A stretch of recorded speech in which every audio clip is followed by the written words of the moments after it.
Halo semuanya, dalam video ini saya akan menjelaskan mengenai evaluasi pendidikan, terutama yang bertema dengan ruang lingkup evaluasi. Sebelumnya saya akan memperkenalkan diri saya.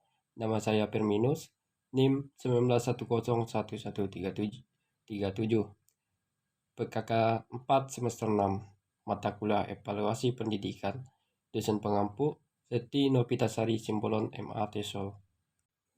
Baik, kita lanjutkan dalam ruang lingkup evaluasi.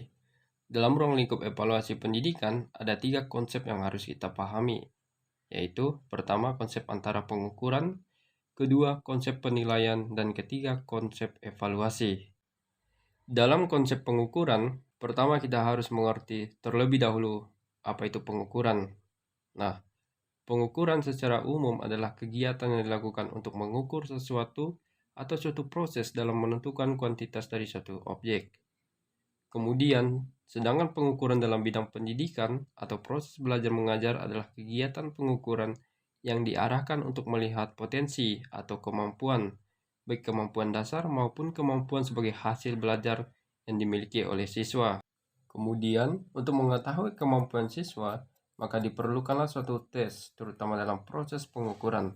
Nah, tes ini adalah alat ukur yang disusun secara sistematis, digunakan dalam rangka kegiatan pengukuran, yaitu untuk mengukur karakteristik orang atau objek tertentu dengan ketentuan atau cara yang sudah ditentukan. Nah, tes tertulis menuntut jawaban dari peserta didik dalam bentuk tertulis. Tes tertulis ada 2 bentuk, yaitu bentuk uraian dan bentuk objektif. Kemudian tes uraian atau esai, atau tes subjektif, yaitu menuntut tes untuk memberikan penjelasan, komentar, penafsiran, dan jumlah butir terbatas berkisar 5-10. Kemudian diawali dengan kata jelaskan mengapa dan bagaimana. Keunggulan dan kelemahan. Keunggulan, tes uraian dalam penyusunan dan pelaksanaannya mudah, cepat, dan dapat dicegah spekulasi dalam menjawab soal. Dapat mengetahui tingkat kedalaman dan penguasaan materi tes, dan tes termotivasi untuk berani mengungkapkan pendapatnya.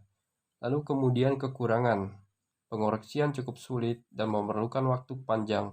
Kecenderungan subjektif dalam penskoran dan pengkoreksian menjadi sulit diserahkan kepada orang lain.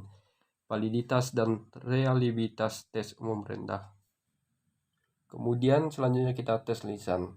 Nah, tes lisan ini digunakan untuk mengukur aspek yang berkaitan dengan kemampuan komunikasi yang digunakan untuk mengukur peserta didik, baik secara individual maupun secara kelompok. Setelah selesai proses pengukuran, lalu kita ke proses penilaian. Nah, apa yang dimaksud dengan penilaian? Penilaian adalah suatu proses memberikan atau menentukan nilai kepada objek tertentu berdasarkan suatu kriteria tertentu. Nah, penilaian mempunyai arti yang lebih luas daripada pengukuran, karena pengukuran merupakan langkah awal yang perlu diambil dalam rangka pelaksanaan penilaian dan evaluasi. Di dalam penilaian, ada suatu bentuk penilaian autentik. Penilaian autentik adalah bentuk penilaian yang menghendaki peserta didik menampilkan sikap, menggunakan pengetahuan dan keterampilan yang diperoleh dari pembelajaran dan melakukan tugas pada situasi yang sesungguhnya. Nah, makna autentik adalah kondisi nyata yang berkaitan dengan kemampuan peserta didik dengan mengukur hasil belajar peserta didik, meliputi ranah sikap, pengetahuan, dan keterampilan.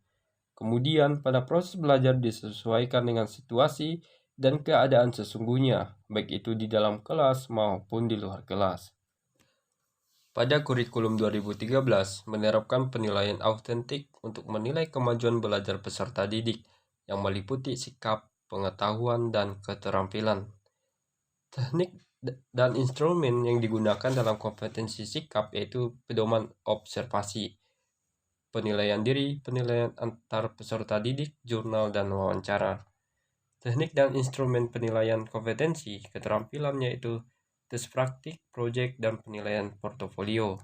Kemudian teknik dan instrumen yang digunakan dalam menilai kompetensi pengetahuan yaitu tes tertulis, pilihan ganda, isian jawaban singkat, benar salah, menjodohkan, dan uraian.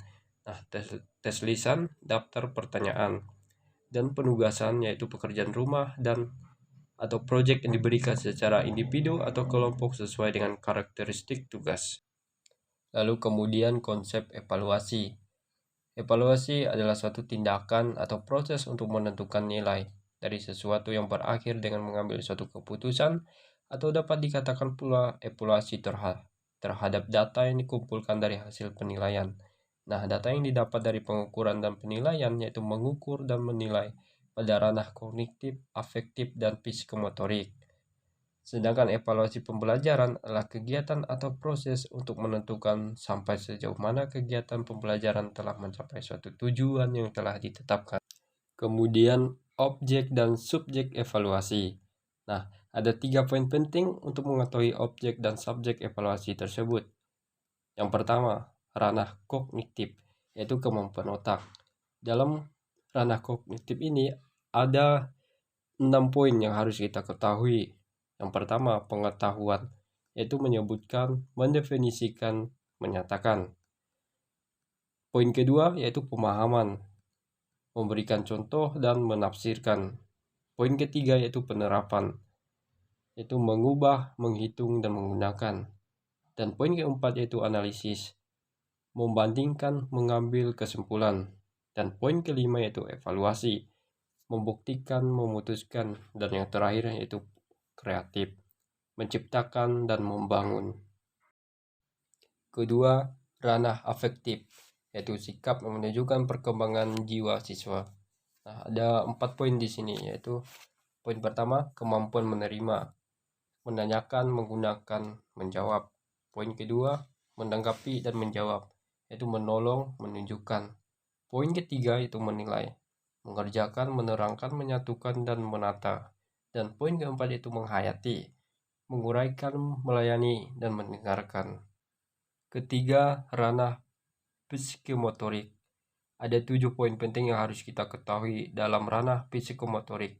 Poin pertama itu persepsi, membedakan, menghubungkan. Poin kedua itu kesiapan, memberikan contoh. Poin ketiga, gerakan terbimbing, yaitu menerapkan. Dan poin keempat, gerakan terbiasa, mengorganisasikan. Dan poin kelima yaitu gerakan kompleks, itu merancang, membuat, dan hipotesis. Poin keenam yaitu penyesuaian pola gerakan, mengatur. Dan poin ketujuh itu kreativitas, mendesain dan menata. Baik teman-teman, sekian presentasi dari saya, terutama dalam mata kuliah evaluasi pendidikan dalam ruang lingkup evaluasi. Semoga presentasi saya pada hari ini bisa bermanfaat untuk kita semua. Dan saya ucapkan terima kasih banyak. Selamat menonton.